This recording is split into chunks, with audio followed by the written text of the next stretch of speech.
manage what the Most High is giving you. You have to manage, if you have a family, like the scriptures talk about being an infidel. All right? You can't just leave off from certain responsibilities that you have in life because we believe in this truth. And you like, the Lord is coming back. The Lord is coming back. I remember when I first crossed over, certain things I just didn't manage because my mindset was, we're going to get up out of here, man. Which, yes, of course, we're going to hasten the day. And you have that hope that the Lord returns quickly and soon. But the things that are put into your hand to take care of, you want to take care of it, okay? You want to be responsible. 1 Corinthians chapter 7. All right. Shalom. First and foremost, I want to give all praise, honor, and glory unto Yahweh by Hashem, Yahweh Shai by Hashem, Rakah HaKodash. Double honors to the apostles, the bishops, and elders of Great Millstone who rule and teach well, and peace and salutation unto the hopeful elect, the 1/3 of Yashar Allah, upholding the law, statutes, and commandments to the best of their ability. Peace and salutation. This is the brother Bakwasha, and I just want to do a quick land back off of the Elder Ariala's lesson the other day. Going into not loving the world doesn't mean being irresponsible and reckless. And did a masterful lesson going into that because, I think most brothers could agree, coming into this truth, knowing who we are, knowing the fulfillment of prophecy, what that looks like, knowing that this world is coming to an end, it can create a very irresponsible thought process as far as the things that are in this world, knowing that they're going to be destroyed, knowing that they're temporal and all of those things. However, what the elder talks about is still not being reckless or irresponsible, meaning that there's a certain level of management that has to be maintained in order to where it doesn't bleed into the truth, and then now it becomes a hindrance, or it becomes a burden, to other brothers. And like I said, this is a masterful lesson that he goes into it. And so not that it even needs, my own land backing off of it, but just wanted to highlight that for a second. And then just add a couple of scriptures. This is 1 Corinthians chapter 4. And let's start at verse 1. It says, let a man so account of us as of the ministers of Hamashiach and stewards of the mysteries of Yahweh. So that's our first responsibility, right? Being stewards of this word. And we're going to get into that definition. Okay. But then the second verse says, moreover, it is required in stewards that a man be found faithful. And so when you get into that word here, stewards, and we're going to grab that here in a second. Strong's G 3623, hakoinamas. Khan, it says the manager of household or household affairs. Okay. And so the first household that we are a part of is the household of Yahweh Shemi Shai. Okay. The household of David and the household of faith. Okay. All of that is a primary household that we are managing these mysteries. Okay. These prophecies, these oracles, okay, of Yahweh Shemi Shai. Okay. So that in itself is a management, meaning that takes time. It takes thought process, preparation. It takes study. It takes lessons. It takes building with brothers. I mean, it is a service. Okay. And then it says the manager of household or of household affairs. And so with that being the primary house, the secondary house in which we have is the house of our lives. Okay, what that looks like, a car, a rent, or a mortgage, or a job, or, living conditions, or family, and all of these other scenarios that are also needing to be managed. Okay, and so I'm going to read a little bit more of this definition. It says, especially a steward, manager, superintendent, whether freeborn or as was usual or was usually the case, a freedman or a slave. Okay. And here's the thing. We are in the land of our captivity, but we are free, according to this truth of Yahweh Shemiah Shai. Okay. So it's being free in a land that we're not free, but until we become free, physically and delivered from this land of captivity, there still is a management that needs to be maintained. Okay. It says, to whom the head of the house or the proprietor has entrusted the management of his affairs, the care of receipts and expenditures, and the duty of dealing out the proper portion to every servant, and even to the children not yet of age. And this encompasses a great deal of effort, but it still has to be maintained in all arenas. But what is the ingredient that causes us to maintain the household of faith and our own household is faith? Okay, because there's plenty of times where I'm going from job to job, not knowing where the next dollar is coming from, and obviously we have the Akim for emergency type scenarios. But that duty, what I've been entrusted by Yahweh Shemiah Shai, is faith, in order to what? Apply works, the same works that we would apply out on the highways and byways, doing our lessons and shows, right? I take that same faith and I apply it to whatever I need to do in order to sustain my own household. Okay. But it does require faith. There's a lot of seasons I've been in where I'm just praying to the Lord, like, hey, Lord, you got it. I don't know where it's coming from, but it requires faith, and it also requires works. Okay. So I just wanted to cover that real quick. Like I said, not to go into too much, detail about it. But the reason why I wanted to go into this definition of steward, because it talks about who is the head of the house. Now, of course, that's just here on earth, right? We know our head, is Yahweh Shai, and we know that, we know what that order looks like, right? But it says, or proprietor has entrusted the management of his affairs, the care of receipts and expenditures. So things going out, things going in, right? How much money, you're bringing in, not to, have a baller type lifestyle, but it's understanding you sitting down and you counting the cost. Okay. And as the elder had made mention, in this lesson, getting on a budget and being disciplined with that budget. These are things that are practices. And it doesn't mean that you're loving the world because you're now being responsible for paying a bill off on time, or making for sure throughout the month that you're setting aside money to pay yourself. These are some things that I learned very early that, sharing with brothers. Every paycheck, take out $50, put it to the side, pay yourself first. That these are things that are not taught, but it's a form of household management, because at the end of the month, if you paid up all your bills and you don't have any food to eat, then, what good are you to the body? All right. So anyway, just wanted to go into that word there, steward, because it talked about receipts, expenditures, and it says the duty of dealing out the proper portion to every servant and even to the children not yet of age. So depending on however many people are in your household, et cetera, you have to understand how much, what are my funds looking like for the next month plus, right? And then what is the portion that needs to be delegated to every member?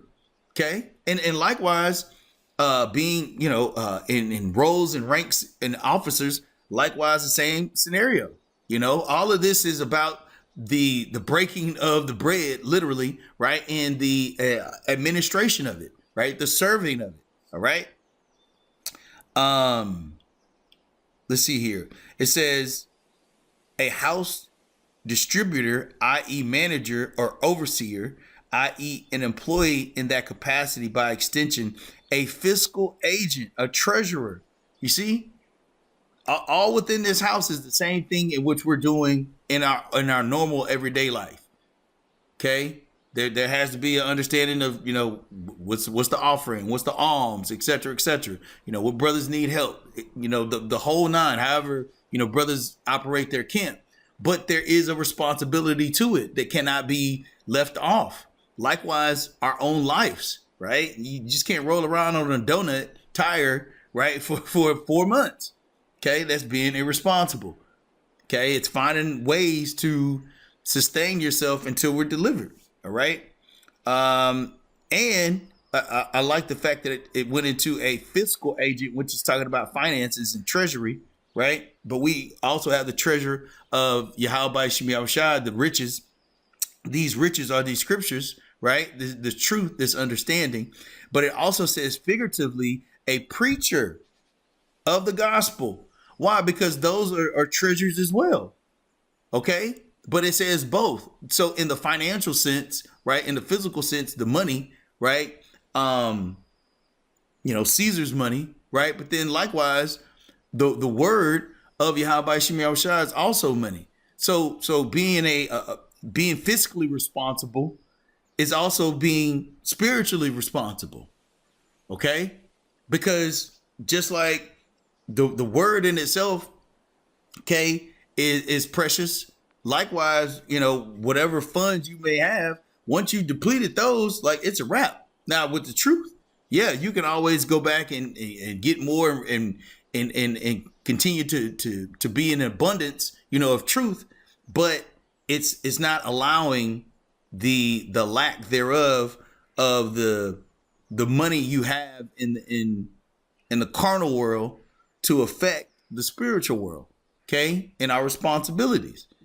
And I've been there, and I'm still working my way out of it. There's debt and all types of things that I'm taking care of, not in the likelihood of being here another X amount of years, but it's just knowing that these things are weighing on my ability to maneuver, and it may prevent me from doing things that are more beneficial with the brotherhood.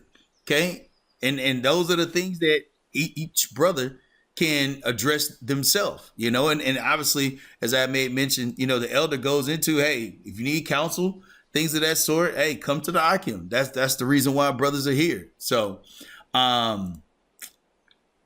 yep, this is 1 Peter chapter 4, verse 10. Let's read, let's go. 1 Peter chapter 4, verse 8, it says, and above all things, have fervent charity among yourselves. So once again, if brother come to you, more than likely, hey, that's a great scenario to have charity, but you can't have charity if you're in the same situation, or, if you only have $1, right? And then the brother asks you for $1. Now you in the same situation that the brother was in, It says, and above all, have fervent charity among yourselves, for charity shall cover the multitude of sins. Okay. And charity isn't just money. Obviously, it's time. It's, it's counsel. It's comfort. It's the scriptures. Charity, is really the being selfless. Okay. It says, use hospitality one to another without grudging. Right. Brother needs something. Hey, man. Hey, this is our spiritual brother, man. Like we're all a part of the same branch, man. We're all fruits from the same branch of Yahushua. All right. Verse 10, 1 Peter chapter 4, verse 10, as every man hath received the gift, even so minister the same one to another as good stewards of the manifold grace of Yahweh. So, yeah, the way we treat each other, hey, people will know that these are my disciples, right? So we treat ourselves in the highest regard on this side, right? Not like the rest of these other heathens treat each other, or like a 2/3 would treat, someone. Okay. So yeah, like we do it without any grudging. We do it in a sense of charity. Right? Fervent charity, though. Okay. Let's grab this word here, fervent, real quick. Okay. Meaning always giving. Strong's G 1618. Ectenase. Ectenase. It says intent, without ceasing, fervent. Okay, assiduous, assiduously, with great care and perseverance. You know, and so once again, why is this lesson being gone over? Well, because once again, it's understanding not to be irresponsible in the world, okay, to where now it affects the world of Israel, okay, and being being the very best version of yourself, whatever that may look like, to utilize that version for the upliftment of this truth. And I mean, I'll be the first to say, and I'm pretty sure most brothers would agree, when bills are up to par, right, and you're not having to scrape, you know, for $1 to put in gas or anything of that sort, your spirit has the ability to be more giving to the truth. But if you're in lack, right, and then now you're trying to provide, you know, it weighs on the soul. Okay, that's why Scripture says money is a defense. What is it defending us from? The woes of this life, man. You know, this system is set up to literally put you into a pit. Like that's not a light thing. Okay, like Babylon, aka America, was set up to put our people into the sunken place permanently. Okay, spiritually, financially, mentally, physically, the whole nine. This whole scenario has been set up to destroy Israelites. Okay, it's a Death Star. All right, literally, that's what this whole planet is. Is a Death Star. But anyway, let's move on. I only got a couple more scriptures. Didn't want to be too long-winded, but through the Spirit, it's just, you know, it's a great topic that I learned and still am learning more.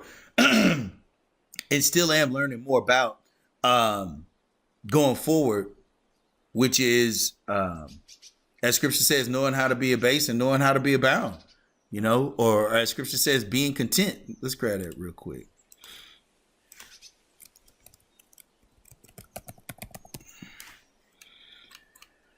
This is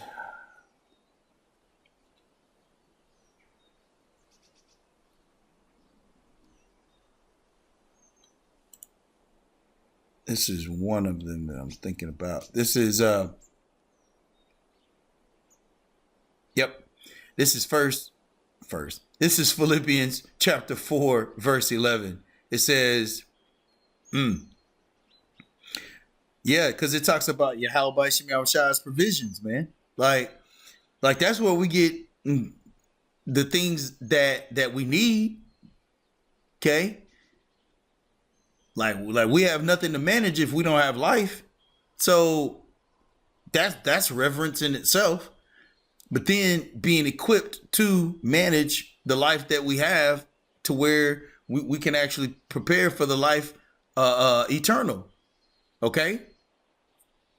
It says Yahweh's provisions, Philippians 4:10. But I rejoiced in the Lord greatly that now at the last your care of me hath flourished again, wherein ye were also careful, but ye lacked opportunity. Not that I speak in respect of want, for I have learned in whatsoever state I am, therewith to be content. I know both how to be abased and I know how to abound. Everywhere and in all things I am instructed both to be full and to be hungry, both to abound and to suffer need. So there's going to be highs, there's going to be lows, but knowing when there's highs, hey, a low is coming. It's okay, right? But knowing how to endure, because ultimately that's what this is, knowing how to endure and also knowing how to not to become prideful, okay, or not to allow ego to kick in when you have surplus, right? Because that's a snare, right? Especially for brothers that may not have ever encountered money, right? That's where the economics, the management, that's where I believe even with the story of Joseph, right? He taught him how to, hey man, hey, put some of that to the side. You know what I'm saying? It's the same scenario, man. Look, put some of that to the side. Look, it's gonna be some drought, right? Right? There's gonna be some time where we ain't gonna have. All right, but we put enough to the side in that time that'll hold us over, and then we'll keep the ball rolling. So the scriptures are about husbandry, man. And I encourage brothers to read up on husbandry and farming and all of that. Hey, that is a system that has to be worked.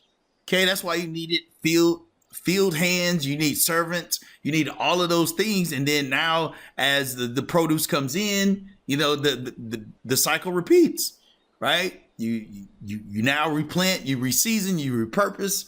And so the same scenario with us in our lives today, it's just realizing, hey, there's going to be some times where we're being chastened heavily by Yahweh Shemir Shai.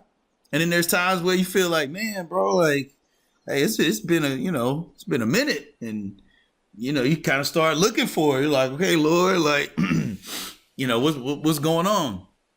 And what it really does is just refinement. It's just refinement to where we're in alignment, with the things that are pleasing unto Yahweh Shemir Shai. So, yeah, let's grab that word here, content, real quick, since we're here.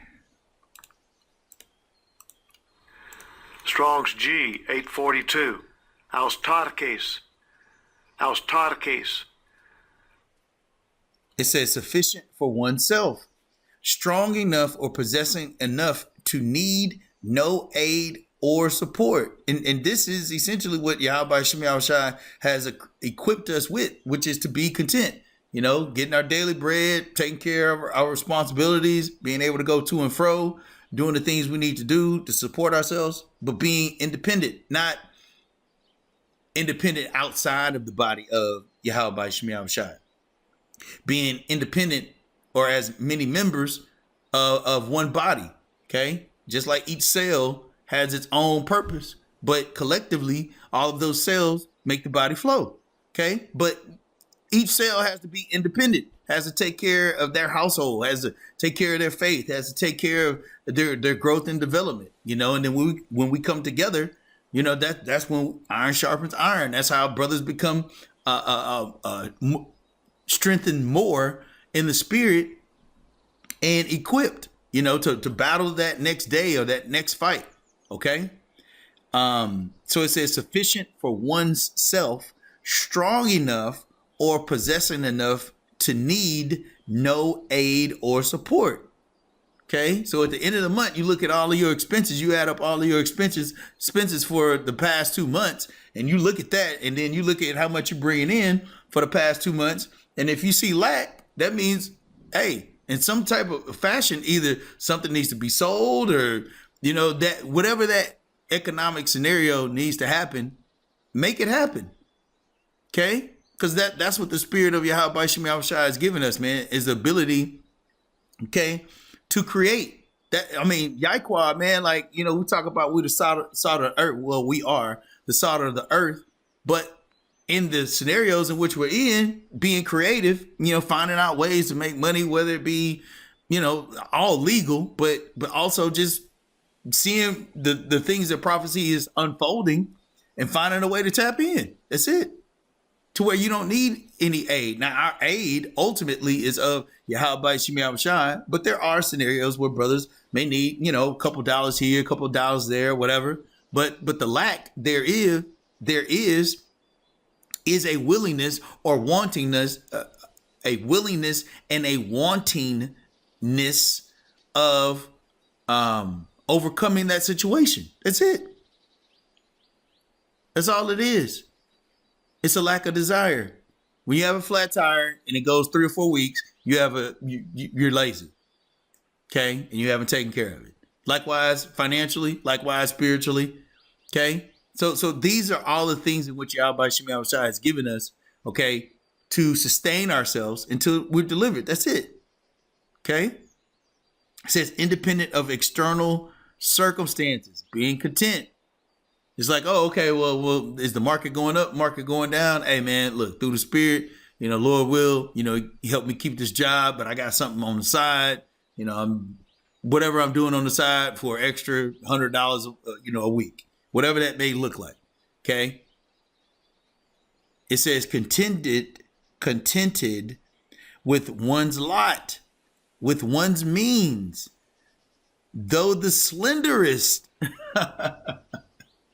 So yeah, it's gonna be some times where money is really tight, right? But you're still content because you don't have, a $5,000 car note, right? Or you don't have a $10,000 mortgage, right? That's the management of the economics of your daily affairs. Okay. It says being content, So anyway, let's wrap up. Philippians 4:12, it says, I know both how to be abased, meaning being brought low. And it says, and I know how to abound, being up. It says, everywhere and in all things, I am instructed both to be full and to be hungry. Okay. Both to abound and to suffer need. I can do all things through Hamashiach Yahushua, which strengthens me. And so that shows where our strength comes from. Okay. Faith and the ability to apply it. Okay. In any house. Okay. In all houses, it's going to take strength, faith of Yahushua to do it. And it's going to be, it's going to take strength of Yahushua as well to endure it. Because it's going to be ups and downs. So anyway, that's straight to the point. This is Colossians chapter 3, verse 23. And whatsoever ye do, do it heartily as to the Lord and not unto men.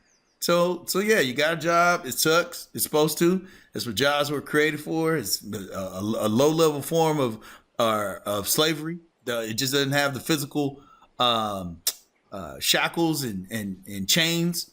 Right. But we do it unto the Lord and not unto men. OK, because whatever wages we get, whatever increase we get, we're going to break bread with the Akim anyway. OK, because, breaking bread with, children, families, things like that. It doesn't have the same longevity as it does when a brother is in need and you're able to donate, $30, $40, whatever the case may be. And you know that is a charity, man. You the charity of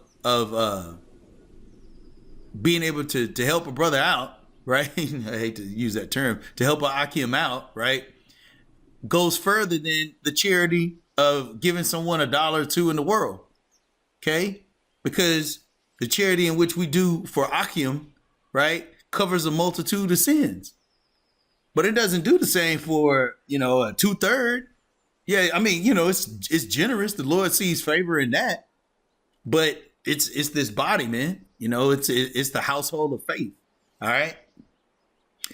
And we'll wrap up on this. This is 1 Timothy chapter 3, verse 4. It says, one that ruleth well his own house, having his children in subjection with all gravity. For if a man know not how to rule his own house, how shall he take care of the church of Yahweh? And it's a reflection, right? For the most part, or I heard this, years and years ago in business, right? Because this is the business or the occupation of Yahweh Shem Yahushua. Okay, this is our service, right?